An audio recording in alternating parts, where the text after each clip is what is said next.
quickly these sessions come around year on year, and we're actually in our 11th year of Insights. So it's great to be back. It's great to have some new data, and really looking forward to sharing those findings with you.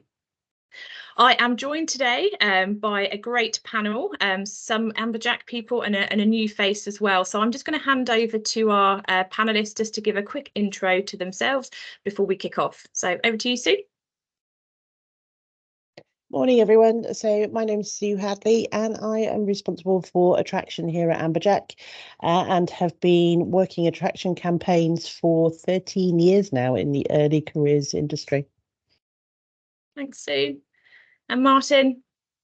Hi everyone, I'm Martin Kavanagh. I'm the head of assessment at Amberjack. Been with Amberjack just over a year now. So one of the first things I did after joining Amberjack was presenting this data from last year. So to Emily's point, really good sign of how quick time is going by. Been involved in talent assessment a lot longer than 1 year. So looking forward to taking you through the assessment data from our insights. And Ruby. Thanks, Emily. Hi, folks. I'm very pleased to be the new face this year. So I'm Director of Consultancy and Data Solutions at Fearless Futures. Fearless Futures is an equity, diversity and inclusion organisation. My role is to head up all things consultancy, data solutions, audits and what have you. We also support our clients across sectors through equity and inclusion training and lots of other things, but really excited to be here to present to you what our analysis of such a rich kind of pool of data was able to glean in terms of diversity and inclusion across lots of different demographics. So super excited to get stuck in. Brilliant, thank you, Ruby. So before we actually just delve into the data, for those of you who haven't joined one of our sessions previously, there are sort of, I guess, 4 key objectives to our research. And, the reason this research is, carried on year is it's a hugely insightful piece of research that we do. It helps across, all different sectors and all different elements of the recruitment process. And in terms of what we really try to achieve from all of this data analysis is looking at the employer trends. So we send out the employer survey, which I'll come on to in a moment, but we've had a record number of completions on that goes out right at the end of the season. So really fresh data in terms of what employers have experienced over this recruitment season. We also analyse candidate data from over 300,000 applications from the most recent season. And that is the piece that Ruby and her team at Fearless Futures have been brought in to support us with this year. The reports also allowed us to do some really great industry benchmarking, obviously across the season, but also year on year. And because of the higher numbers of employers that have participated this year, we're also been able to draw down some really great sector analysis. Now, we've only got an hour and a quarter today, so we're not going to be able to dive into all of this today.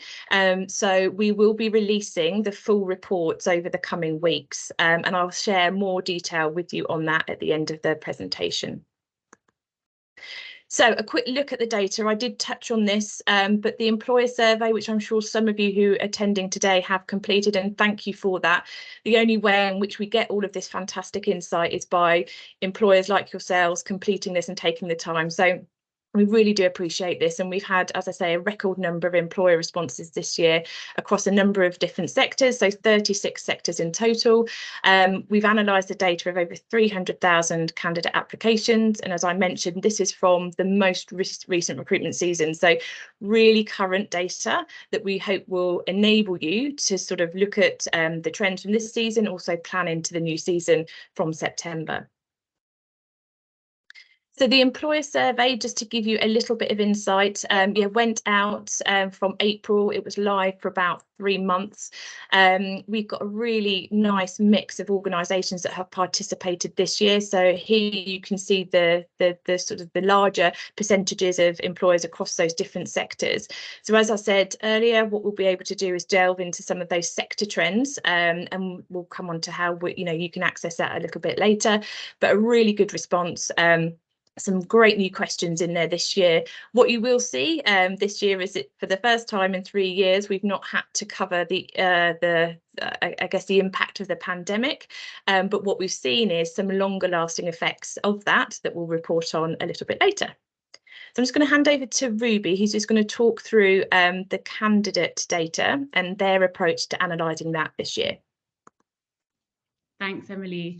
So just an overview of really how we at Fearless Futures approach our data analysis, and specifically this rich kind of source of data, 300,000 candidate applications from this season. So at Fearless Futures, we use an intersectional analysis methodology. What does that mean? It means that when we are crunching the data and kind of pulling things apart to analyse the key trends, we're analysing demographic factors simultaneously. It means that we're looking at the effects for race and gender together, rather than looking at those kind of demographics as discrete or separate kind of categories. We do that using regression modelling. If there's any data experts in the room, that will be interesting to you. If not, doesn't really matter. What it looks like in practice is it means that modelling allows us to estimate probabilities of receiving an offer for candidates for each demographic when we control for everything else. So we're asking, what are the probabilities of an offer for a given demographic group when everything else is equal? Lastly, the model allows us to explore the intersectional effects. So we're looking at how do the differences in outcomes between men and women vary across different ethnicities, for example. So that's kind of how we conduct the data analysis, and I'll talk you through what it brought up in terms of key insights a bit later. I just have a few notes on the kind of probability estimations that I mentioned. So we only report on statistically significant effects. That means that where there are gaps in the data or certain kind of questions of the data that couldn't be resolved, that we leave those out. We're only reporting on the trends and insights that are statistically significant. A note, the statistical significance doesn't necessarily mean there's a cause and effect relationship. There can be other variables at play in the data, and where that's the case, we make that clear, both here and in the report. So as I said, there's in some parts of the data set, there wasn't enough data to glean specific insights. For example, there might have been a lack of sample size for some sectors, making those inference difficult, or for particular kind of demographics, for example, transgender applicants, we couldn't pull enough data to glean insights that we could label as significant. That being said, we did identify that some of the accuracy of estimates can be further improved by doing some deeper pre-processing, working with specific employers to kind of understand how they're gathering data, to move into a more kind of robust analysis in some areas. And there are some new variables that we might think about adding in that we'd recommend that would shed even more light on demographic trends around faith, around social mobility, and around role seniority. So, I mean, I'll come back to that at the end of our presentation.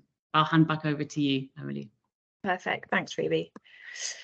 So before the experts dive into the data in detail, I'm just going to give you a high-level overview of the trends that we have seen for this recruitment season. So this was a new question for this year.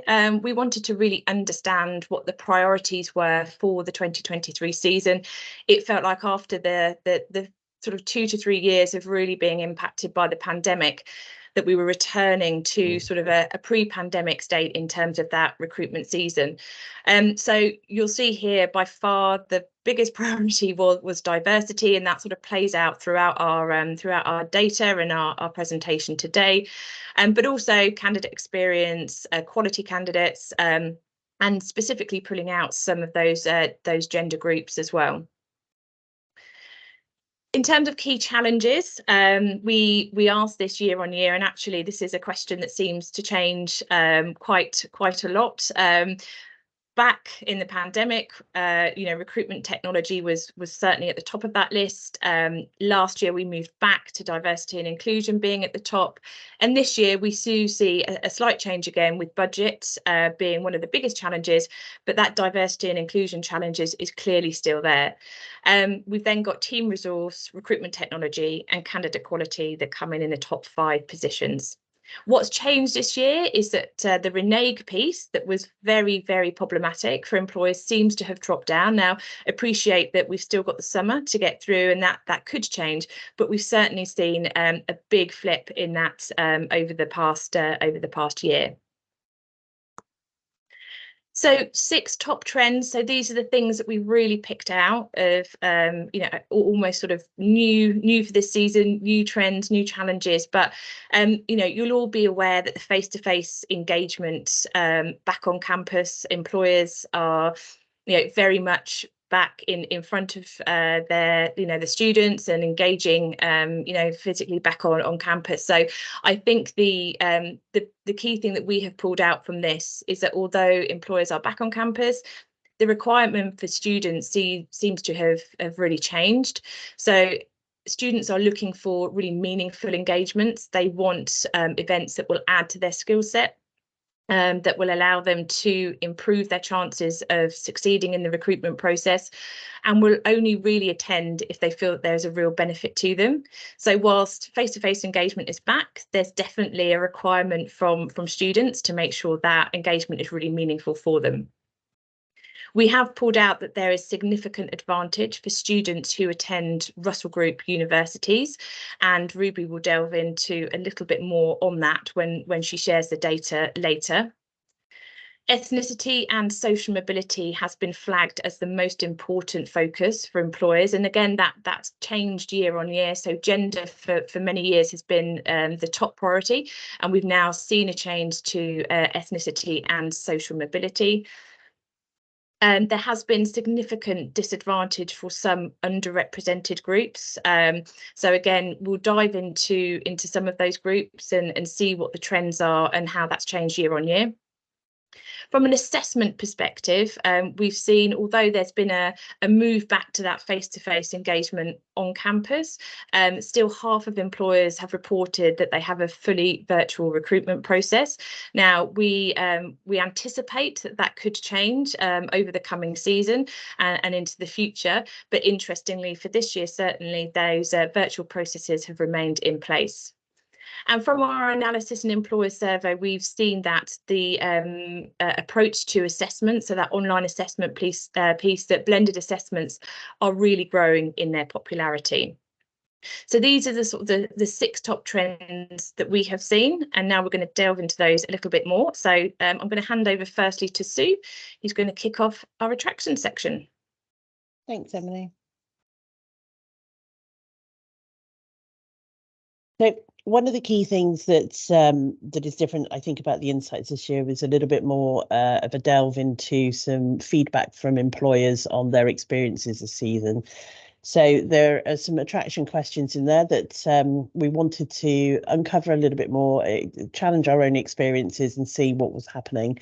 And one of the first questions that we asked was, what challenges did you experience when you were planning your event schedule? Encouragingly, 47% of respondents obviously saying they had no issues at all, which is great news. But actually combining the next 2 sets of results, there's 50% of the respondents said that they did have challenges with student sign up and attendance. And that speaks to what Emily has just mentioned. We ran a webinar in May with the ISE talking about student engagement on campus, and it became quite clear that there is a change in student expectation now, and the demand is to look at ways to truly engage students on their own turf and their own terms. So different formats, different times, different places is what they're looking for to suit their schedules. But more importantly, look at ways that you can provide more in-depth insights into the roles and opportunities, the information that is not typically available through a student's own research, and provide them with opportunities to network and upskill generally. We also took a look at experiences of the return of face-to-face events. So over 50% of survey respondents have obviously experienced equal success, whether events were run virtually or in person, which is really encouraging. But we can see that only 11% were saying that virtual events performed best for them, which compares to over double of the perceived success of in-person events. And I know that that's been generally quite a preference for employers. And much like the comment that we have seen here, though, the client virtual events are failing to secure strong registrations for events from students and poor turnout rates when they actually come to pass. So it's really important to have a look at relevant tools that you might have available to you to help engage interested students, both pre and post event, to make sure that you're driving a stronger return on your investment in terms of activities. Social media continues to raise its head with us. So we also had a look at social media channels to understand where employers were having their best success in terms of engagement. So latest trends and best platforms. And you can see that actually the top 3 platforms receiving the best engagement are LinkedIn, Instagram and Facebook. But perhaps the more perceived useful platforms of Snapchat and TikTok do somewhat lag behind at the moment with less than half the engagement levels. That is a weighted response, so that does balance out usage of those channels. But it's important to understand the channels that you use in the platforms and make sure that you build your content strategy to suit the audience and the platform that you're delivering it on. There are some platforms where students are happy to engage around their early career, and there are some platforms that they don't perceive that is an area that they want to engage with you on. So make sure that you have a plan. There is no point hopping on new trends with no purpose or plan to it, and just making sure you've got the balance and you're driving that engagement with students, really hanging on to the candidates that you were trying to attract during the process. Excuse me. And the last one that we had a look at was AI. It's an important question for us at the moment. So we went to our employers and asked them where the consideration is for AI, specifically with regard to attraction campaigns. Where do you feel that it fits? And it definitely looks like a little bit of a mixed bag at this early sort of stage of AI really coming into the day-to-day. So only 13% are already using elements of AI in their attraction campaign, and only 18% or so outright believing that there is a place for it in the future. There is a substantially larger percentage of individuals who don't see a use for it or haven't yet understood how they can use it in their attraction campaigns. So there's a lot of talk about AI in recruitment at the moment. It will continue to develop. By the end of this week, there'll be more developments, more things will have come out. The trend for movement is quite high, but it is one to watch out for. And I'm really interested to see where the question takes us next year when we ask on Insights, because the consideration for what AI might bring you in the campaign that you're running is quite key. And we'll touch on that a little bit more in some of the recommendations a bit later, but I'll hand over to Ruby, who's going to talk you through some of the other attraction findings from the data itself. Thanks so much, Sue. So we'll start by just having a look at, on this side, the offer distribution across media sources. So the first thing to say is there is some sector specificity with regards to where applicants are coming through, and you'll see more of that in the reports. But what we see in terms of offer distribution across media sources in the round is that the public sector, recruiter, charity and social enterprise sector and internet searches, they come out quite high with quite high rates, where it appears that jobs boards, events, social media and education come out quite low at a first glance. But of course, the volume of applications is really important for us to consider here. We know that about 25% of applicants come through jobs boards, with a further 25% coming from companies. So whilst there are some offer trends to attend to, we also want to make sure that we're thinking about how that relates to the overall volume of applications, and again, more specifically when we look at particular sectors. We also had a deeper look into the source of applications and offer rates specifically for graduates and for apprentices. Thanks so much, Emily. So what we can see is that there are some distinct trends for graduates and apprentice applicants in terms of this relationship between what the source is of applications, where they've come through, and the offer rates and conversion rates. So we see that for graduates, the vast majority of applications come from companies. So that's nearly 22.3%, with a conversion rate of 6.4, which is quite high in the round. Jobs boards comes in for graduates in second place, and internet searches and universities are almost nearly in a joint third place, should we say, of applications. What's interesting is that company and internet searches have the highest offer and conversion rate, which might indicate that for graduate candidates, those who are either sort of already networked, as in the company, or who seek openings themselves, have a better chance of success. So that might be a trend that we're seeing for graduate candidates. For apprentice applicants, with company as the applicant source, again, we see the percentage of offers and conversion rates is quite high, even though the percentage of apprentice applicants from this source is lower than when we look for the graduate pool. The majority of applicants, though, come from Indeed for apprentices. And for these candidates, we see a very high offer percentage, though the conversion rate is notably lower. And internet searches but are similar kind of with regards to graduates and apprentices. They bring in a large number of applicants in both groups. What's noticeable also, though, for apprentices is that we have family and friend recommendations and word of mouth in the top 5 sources of applicants, with a high percentage of offer for both of those respectively. So there's some kind of discrete trends when we look at the data in terms of source and offer, and we kind of split it across graduates and apprentices. So thanks, Emily. So we also looked at the data, as Emily mentioned, in terms of universities. What university background are applicants coming from, and what does that mean in terms of the percentage offers and conversion rates? So here on this slide, you'll see the universities with the highest number of applicants coming through are very disproportionately Russell Group, so 17 of the top 25.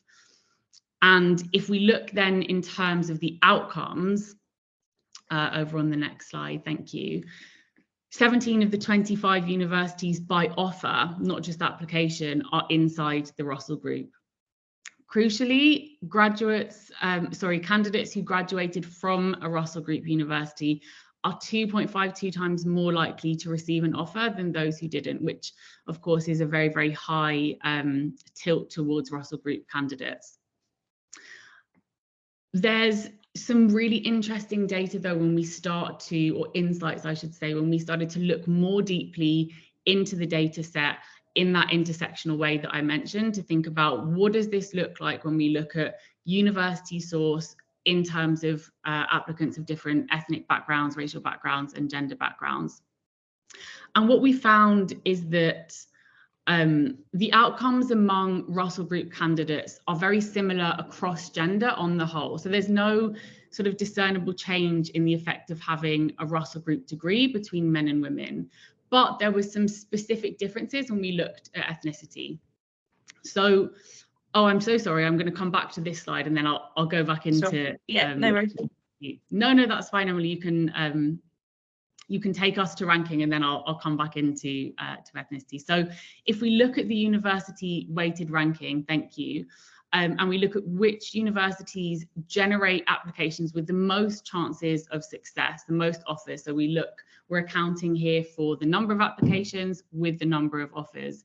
Again, the Russell Group universities come out on top. So they are making up the vast majority of the top 25. They're 22 of the top 25, with a couple of exceptions. So Bath, Loughborough, Lancaster, and Strathclyde come out as also in the top 25 when we look at that weighted ranking.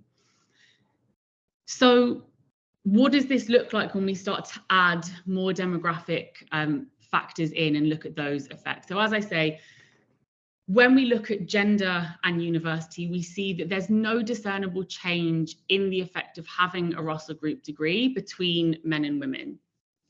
That being, when we look at the outcomes for Russell Group candidates of different racial and ethnic groups, there's very little difference when we take it in the round. So all applicants of all ethnicities and racial groups with a Russell Group education have a better conversion rate and receive more offers than those candidates who don't.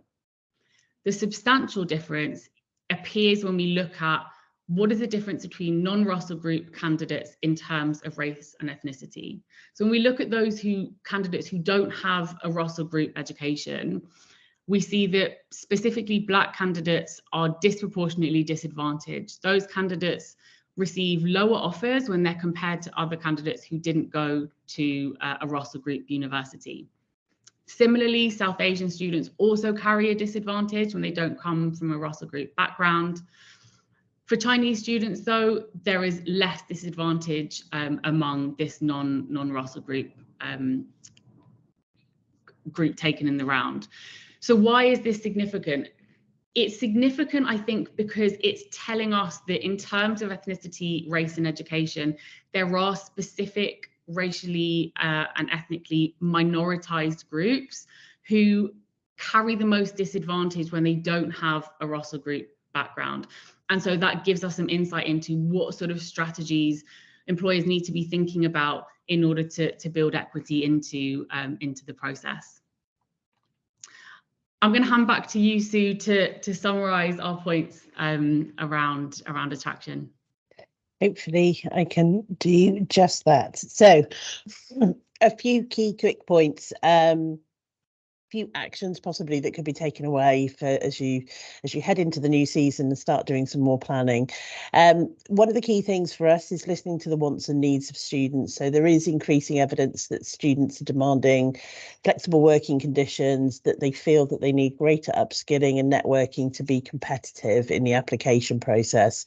So one of the things employers can do is evaluate what they're offering students on campus or virtually in their events, and ensuring that they're 100% transparent about their organisation and expectations of new employees in that process. A good opportunity is to listen to your current cohorts to see what they have to say that they feel would really make you stand out. And wherever possible, obviously using that alumni when you're returning to campus activities and making sure that you can utilise their skills and their ability to integrate with students and give them the real insights into what they can be enjoying most on your programmes. But making sure that you're tailoring it to what it is that they want and need. It is not okay anymore to simply roll out static subject matter when it comes to events. We should have probably moved on from how to excel at a video interview and start looking at ways that they can really get under the skin of what it is that you offer as an organisation. Stepping up the recruitment event game is quite an interesting one. We've already touched on it, I think, a couple of times about mixing up the way in which you're communicating with students, whether that's hybrid and or virtual activities. So students themselves obviously have timetables, they have part-time jobs, they may have other external commitments that means employers need to be making every practical effort to offer a range of events to engage students in different ways at different times and potentially even different places.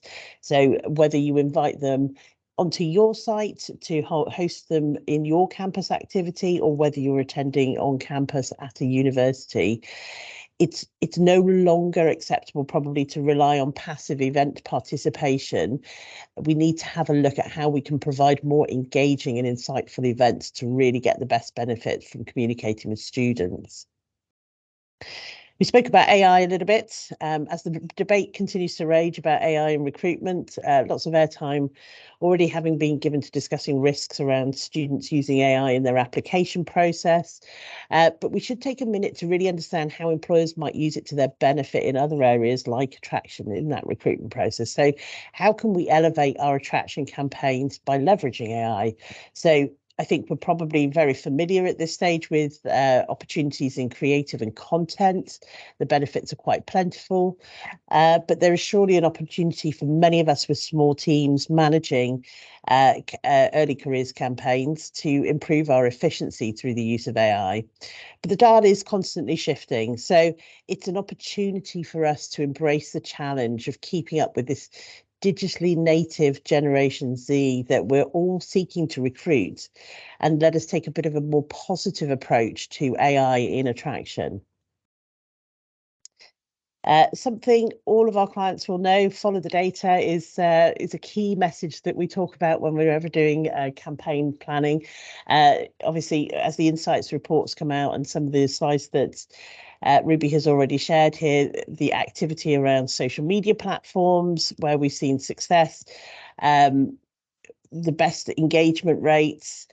Don't throw out the old in favour of the new all the time. So test new platforms, but don't take your eye off the sources that bring you the most success. So job boards and brand awareness are still the biggest drivers of applications. But students actively researching organisations reap the reward with the highest offer rate. So ensure your content is insightful, fresh and available through key sources. Everybody will have their preference about where they go and how they source themselves with that information. Making it available and making it easy to digest is key to ensuring that you get those students matched to your business.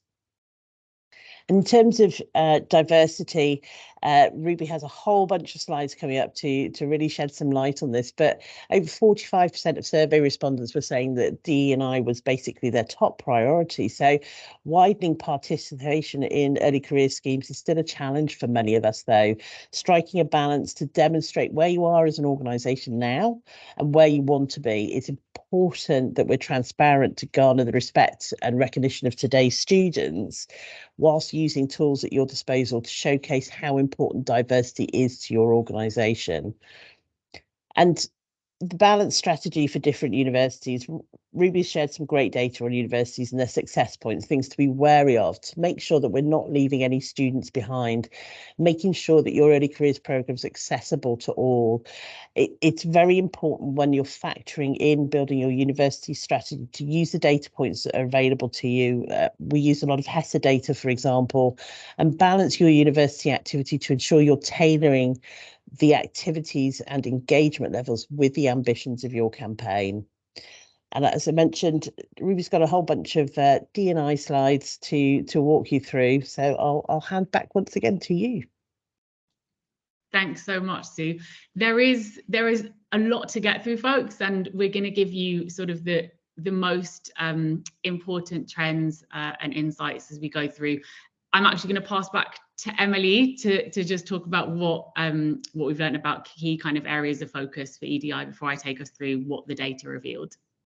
Yeah, and this is just a really quick one, just to demonstrate where employers have placed their focus in terms of their strategy this year. We have seen a shift. So social mobility is by far the most sort of important for employers this year, followed then by ethnicity, then followed by social mobility, and that is a switch from previous years where gender has always taken the top spot. So I think we are seeing a shift. I think that plays out in the data. Many employers have made amazing progress in terms of the gender balance in their and across their graduate and apprentice programs.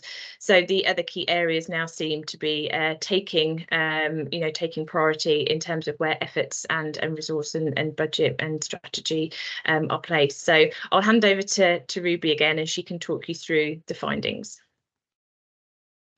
Super, thanks, Emily. So to start us off, I'm going to share with you the high-level insights. What did the data reveal to us in terms of trends when we looked at these demographic data points and the effects sort of as siloed, if you like, discrete sort of demographics? And then I'll walk you through some of that intersectional insight. What did the data reveal when we looked at some of these together? So when we looked at gender, we found, in fact, I'll start by just sharing two sort of language points to make sure that people understand what I'm saying, so we're all on the same page. I'll use the language of cisgender as I talk through our gender data points. So we have gender data on cisgender men and women, transgender men and women, and non-binary candidates. Cisgender just refers to people whose gender identity corresponds to the sex that they were assigned at birth. And then when I'm talking about ethnicity and race or disability and social mobility, you'll hear me use the language of minoritized rather than minority. The reason for that is, as DEI experts, Fearless Futures, we always want to make sure we're landing what's specific is the communities in our societies which may be marginalized, pushed to the margins in how they're prioritized in institutions and so forth. So I'll use that language of, for example, ethnically minoritized and so on to refer to those candidates and groups. So what does the data tell us? We see a high level cisgender women are 1.41 times more likely to receive a job offer than cisgender men. I know that one is referring to England when we talk about ethnic minority. Sorry, I didn't hear that.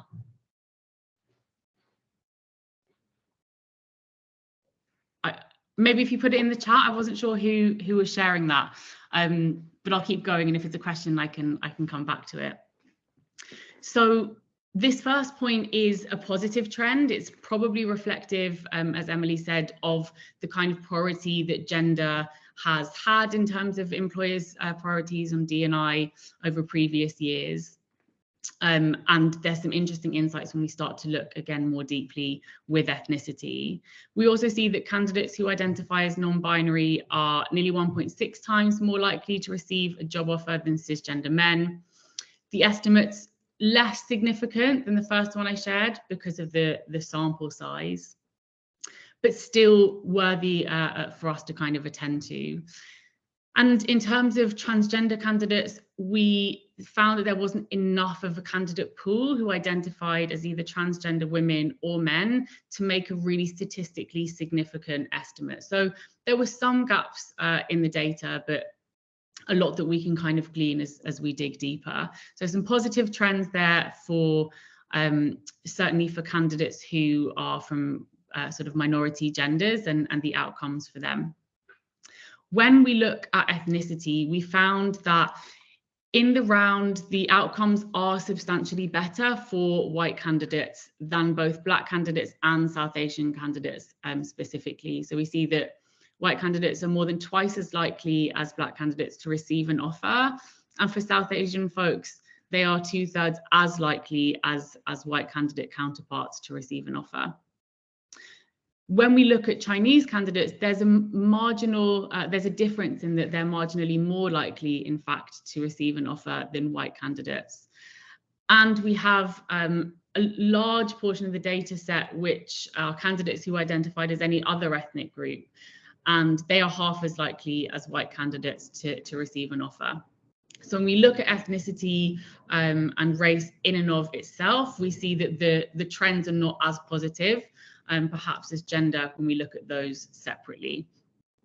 For disability, in this data set, there was no discernible difference in the likelihoods of hiring for those who disclosed disability status and those who said they don't have a disability, which doesn't mean that there isn't a discernible difference, but due to some gaps in the data set, we didn't pull that out, so we haven't kind of dug deep into that here.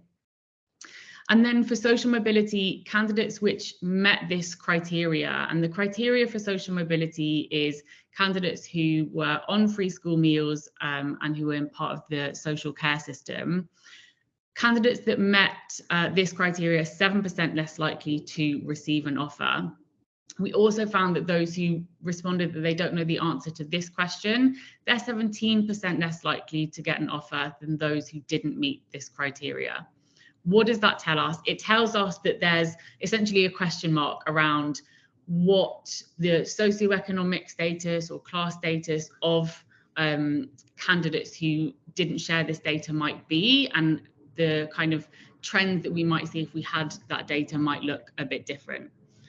So I'm going to focus mainly on gender and ethnicity, but we'll also look a bit at social mobility in an intersectional way to see some of the the really interesting insights as we move through.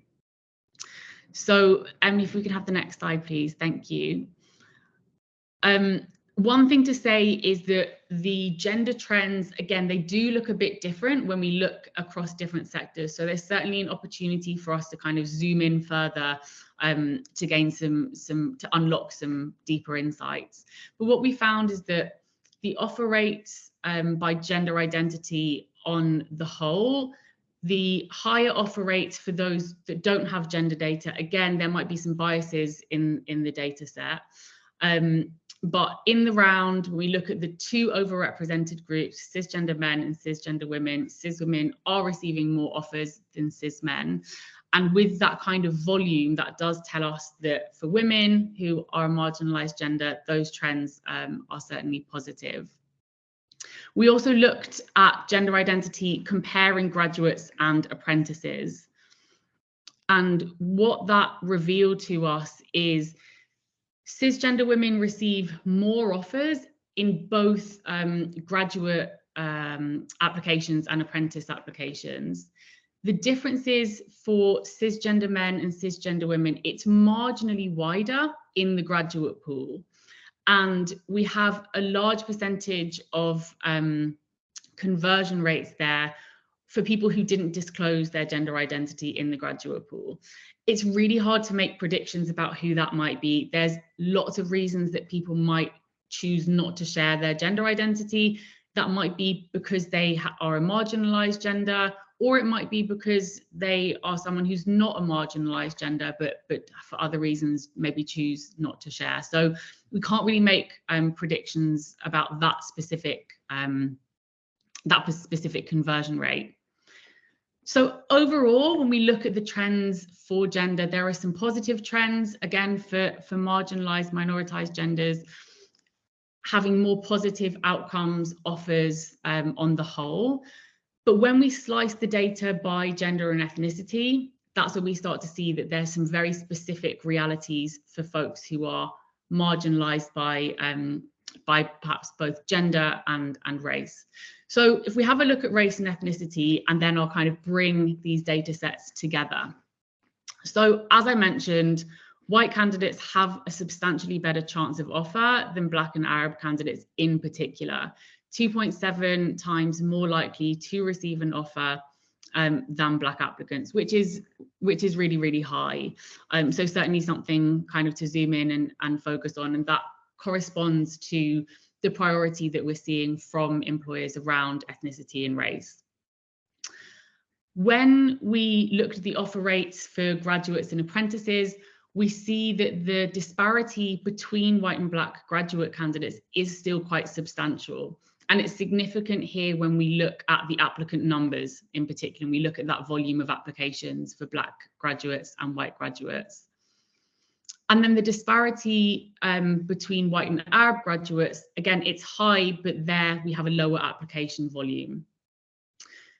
When we look at the disparity in offer rates by ethnicity, it's lower in general in the apprentice pool, which we thought was quite interesting, and why it's important for us to kind of split that data to look at apprentice and graduates discretely.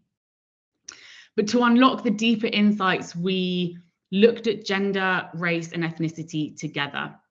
And this is where the data is really the richest and the most insightful in terms of what does it look like for DEI strategy then going forward.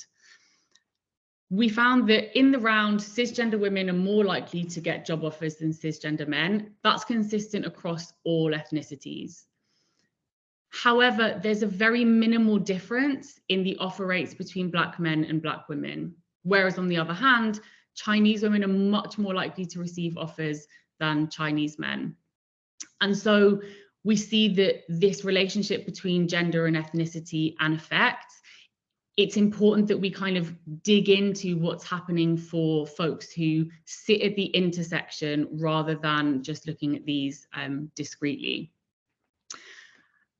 When we look at sector, again, there's some more specificity, and that will come through in the report. So I really encourage you to take a look at those when they come. So what about social mobility? As I said, we aren't making inferences in this data set around disability. So I'm zooming straight in on social mobility here. And overall, we found that the rates of receiving an offer, they are slightly lower for those for those who come from more socioeconomically deprived backgrounds. Again, there is a large portion of candidates that we don't have data on. And when we dug into this kind of part of the data where we didn't have the criteria of yes or no, we had maybe prefer not to say, not applicable, or I don't know, we were able to pull some very interesting hypotheses about who might be in this data and what it might tell us. So again, don't have enough time to go into it here, but look out for it in the reports. So then when we look at the offer rates for graduates and apprentices, we see that the disparity in offer rates with non-social mobility candidates receiving marginally better offer rates, it's quite consistent between graduates and apprentices, both for free school meals, which is one criteria, and then for those who were in the care system, which is our second criteria. So quite consistent there in the conversion rates and offer rates. What happens when we look at social mobility, ethnicity, and race together? So the first thing to say is that the most responses to this question came from white candidates, with much lower responses from all candidates who don't identify as white, so Black, Chinese, the other category, and South Asian. That makes it somewhat difficult to make inferences about the intersection of social class and socioeconomic status. But we were able to glean some of the kind of outcomes for South Asian candidates, white, Chinese, and Black candidates in particular. So overall, what's the bottom line for kind of these trends around social mobility? We see that if we go back one slide, Emily, before I give folks the action, thank you. This situation can, we think, really be improved in terms of what we can glean by strengthening the category and criteria of social mobility. So there's lots of really innovative ways that we can think about creating a sort of index of questions that might reveal more specificity around this social mobility piece. Which takes me to the so what for all of our employers. What does this mean? First of all, intersectional analysis and reporting is really important. When we look at the data intersectionally, as you've seen, we get some very specific and unique outcomes rather than when we look discretely at these categories.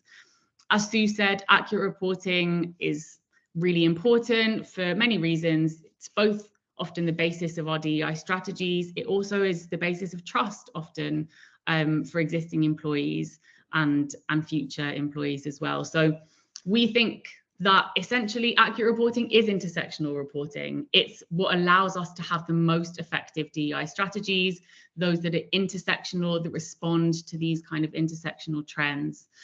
And finally, there is an opportunity here with the data that we have to unlock more insights and respond to those really sector-specific trends.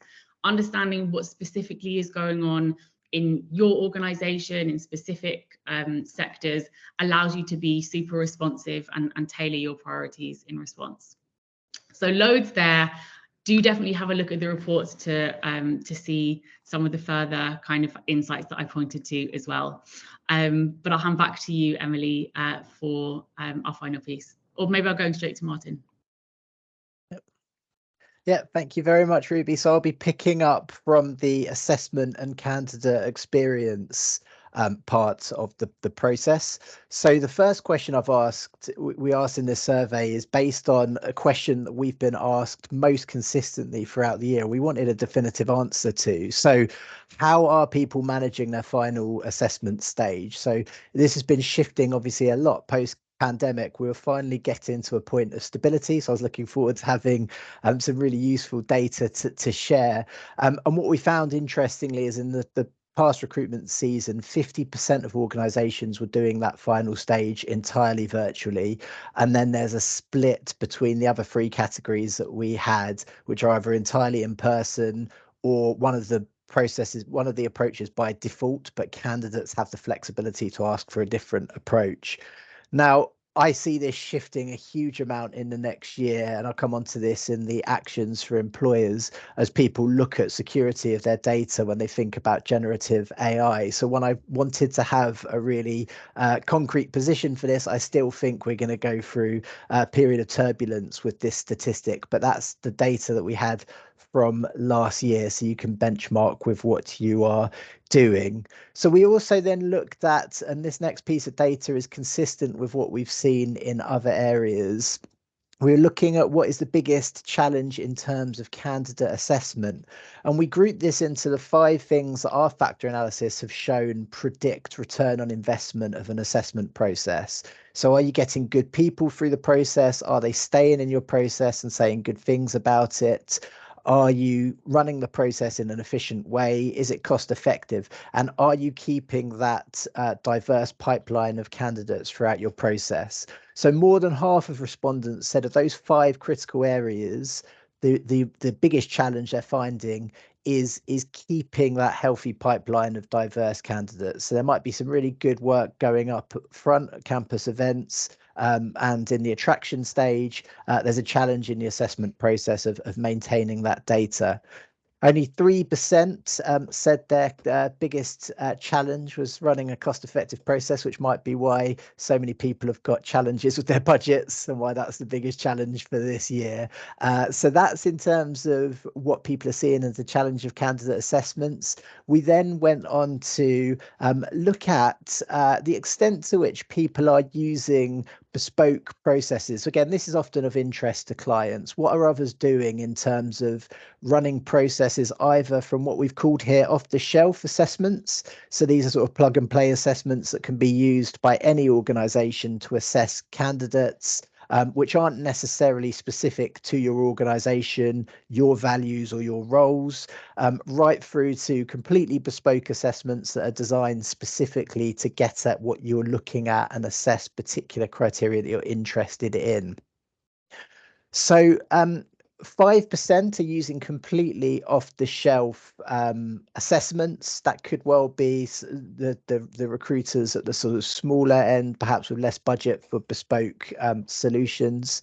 One other one to call out is that a quarter of organizations say they use off-the-shelf initial stages and then they do fully bespoke assessments at the later stages. And I just want to flag that because I'll pick that up on a later slide. And then 33%, so around a third, have got a process that is completely bespoke to their organization roles and values. Now that's an important, this is an important statistic to think about when you're benchmarking what you're doing, and particularly when you think about things like renege rates, offer acceptances, because having a fully bespoke or having really bespoke thought through elements of your process can have a big impact in those areas, which I will come on to. So then we looked at the next area, which is the speed at which people are getting through the assessment process. And what we found is we're getting a little bit quicker than previous years. So actually it's down from 67 days last year to 63 days this year. In the report, you'll see the detail that sits behind this and some interesting insights to pick out. So first of all, Emily talked out earlier on that SJT online assessment stage. So the stage before people perhaps come to the sort of more resource intensive face-to-face or online elements where you're doing assessment centres or final interviews. Typically, people are moving towards a more blended assessment. There are still a significant minority of organisations who are using what I would call a hurdled approach, where candidates complete one type of assessment, then they move on to the next one, then the next one. That has some challenges associated with DE&I and also candidate engagement. So positive to see the move to a more blended approach, which is absolutely what we advocate, but still some more to be done there. On the application form, 13% of organisations are still using CVs, which was quite a surprising statistic, given that, you know, typically people are moving away from them. The science behind it suggests they're not particularly predictive of performance and can put candidates off, particularly of certain demographics. Something that is the current picture, and again, this is often what I'm asked, that stage before assessment centre. So normally between online assessment, there's a lighter touch assessment, either a video interview or perhaps a sort of a recorded video response items, or an interview over Teams with an individual to do an initial sift before they come through to the assessment centre stage. So 58% are using video interviews and 17% are using telephone interviews. It will be interesting to see again if that shifts with concerns around candidates using things like generative AI to get responses, but that's the data from this year. It will also be interesting to see the impact that any changes made to make assessments more secure, whether that has an impact on the time to offer and what that means in terms of offer acceptance and renege rates. So if we move into the next area, this is on Ruby's point about the sort of intersectionality of data. This will become much more rich, what stage people reached in your process, when you start to break it down in different demographic groups and look at specific processes. But we've grouped all of our data together just to make the point that 3/4 of candidates only get to the online assessment. So the vast majority of candidates don't get beyond that online assessment. If we think back to that data point where 1/4 of organisations are putting most of their resource into getting the final round of assessment right, the question that these two data points throw up is that the right balance? Do you need to front load that data more to make sure you're picking the right candidates and engaging with them in a process in a really effective way? So this shows a sort of typical flow at a really high level, but obviously it becomes much richer data when you look at the flow of a specific process and then break it down to see if there's any demographic group, for example, that's falling out of the process at a specific stage.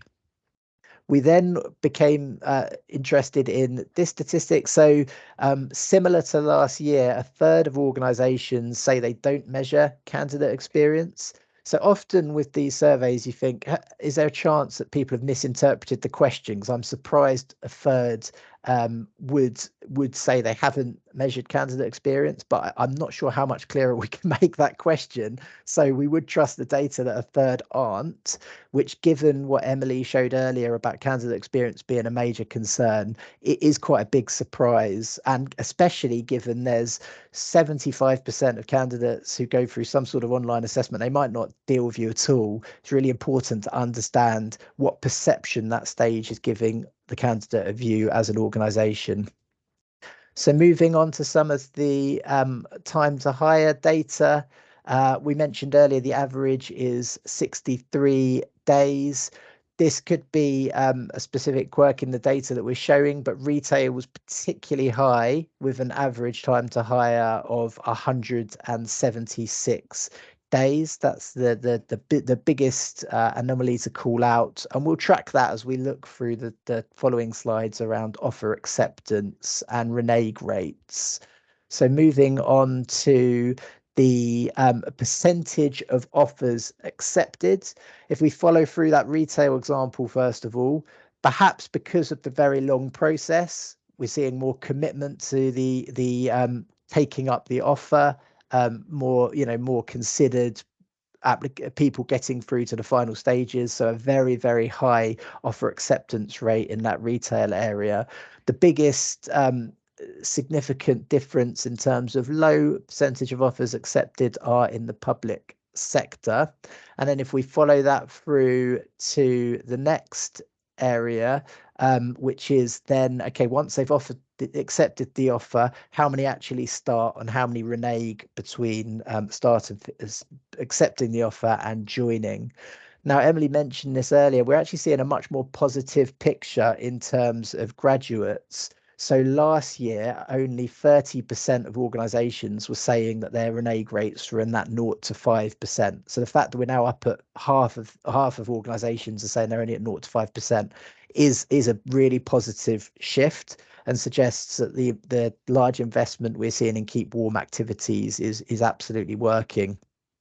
Apprentices, whilst it looks more positive than graduates, is actually slightly more concerning than last year. So last year, 95% of organisations were at the 0 to 5, 6 to 10% level, and only 5% at 11% and above. But we're now seeing 32% of organisations saying that their typical renege rate is at least 11%.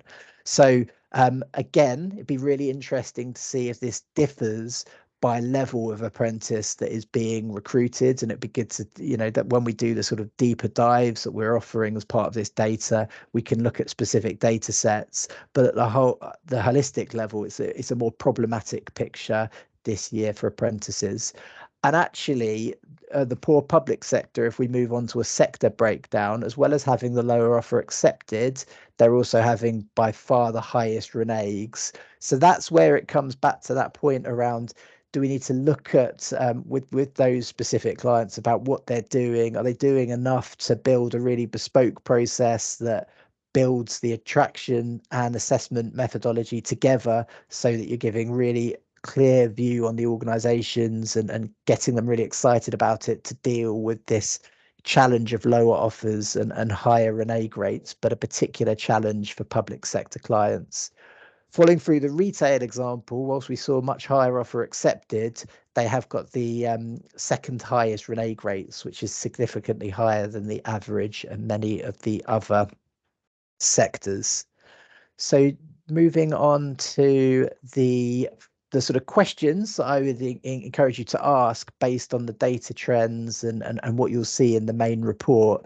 The first one is about that question around how virtual can your process safely be? This would be a big consideration for organizations going forwards. So in our technology, we've put a lot of time and energy into our sort of anti-cheating devices. So perhaps clients that are currently using our virtual processes may feel more comfortable rolling those over onto future years.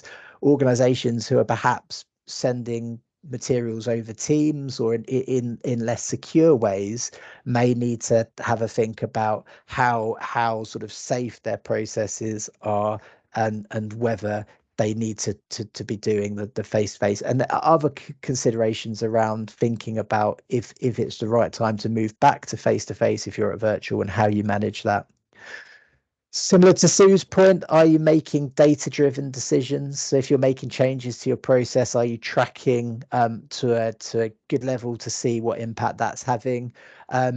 Everyone's focus throughout has been on DE&I. We're seeing really good impacts of looking at really granular detail of, for example, specific indicators at assessment centre that are assessed to see if you can tweak wording for assessors, and that has an impact on different demographic groups. So really going into finite detail about what's happening, really scrutinizing the data available and looking at it in an intersectional way. That consideration, if you aren't currently at the fully bespoke end of it, are you losing a competitive advantage? Is it time to go fully bespoke? Or perhaps is it time to think about what you're doing in the early stages of the process to make sure you're maximizing the utility of that 75% of candidates who are dropping out of that process? You're confident you're getting the right people, and you're giving them a message that means they come through to your assessment centre. And then diversity and inclusion. I mentioned the power of blended assessments rather than a hurdled approach. There are other steps, including, looking at all of the data and scrutinizing that to make sure you're doing everything you can to address some of the challenges that Ruby articulated so effectively that we're seeing in our data.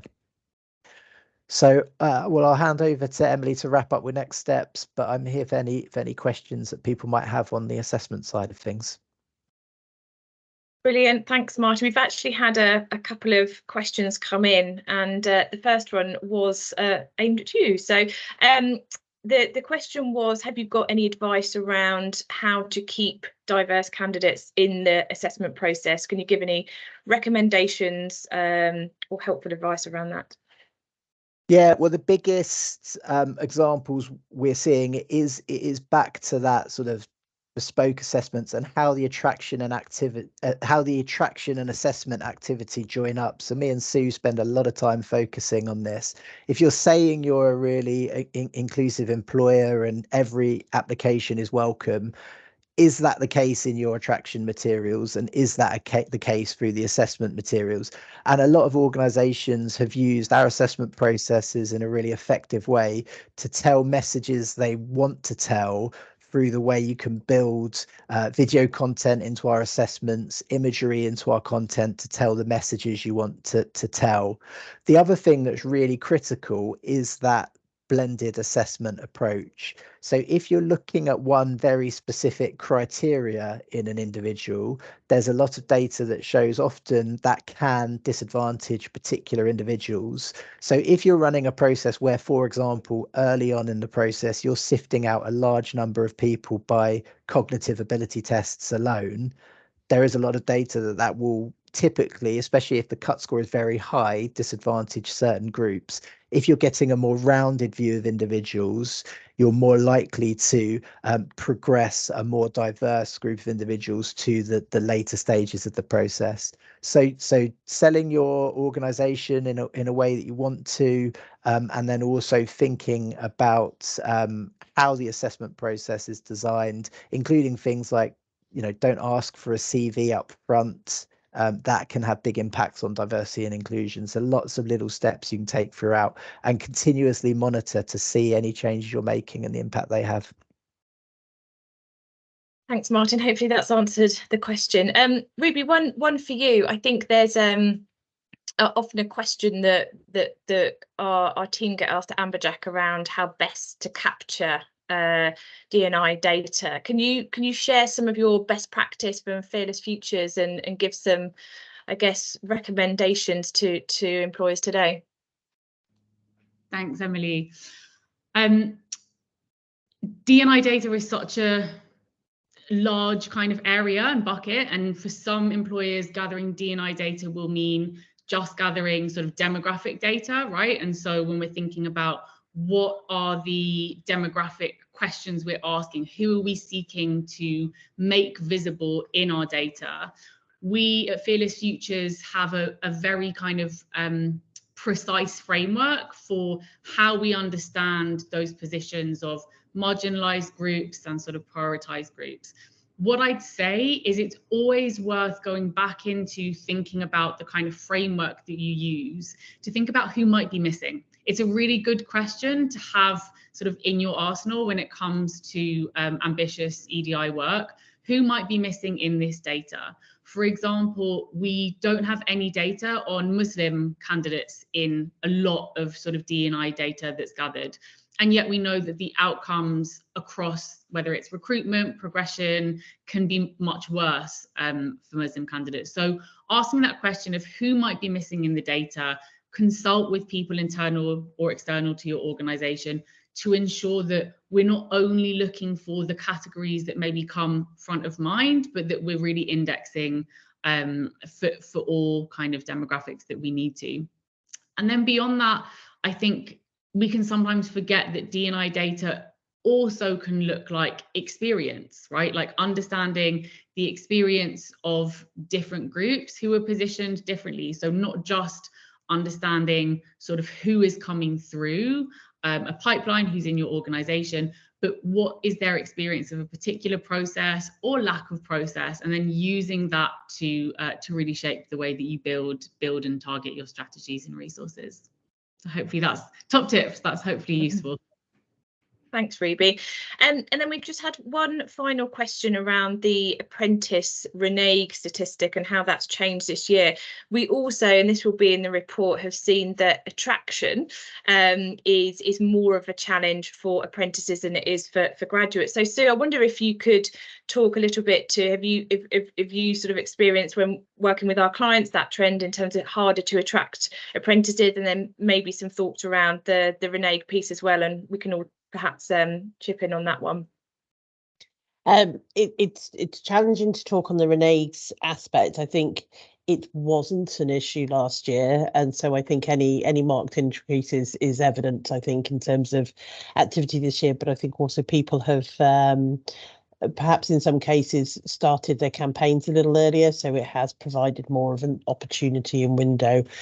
Usually we don't see people start apprentice recruitment until after the new year. That has definitely changed. We've seen more open in the autumn time, so I'm sure that will be one contributory factor.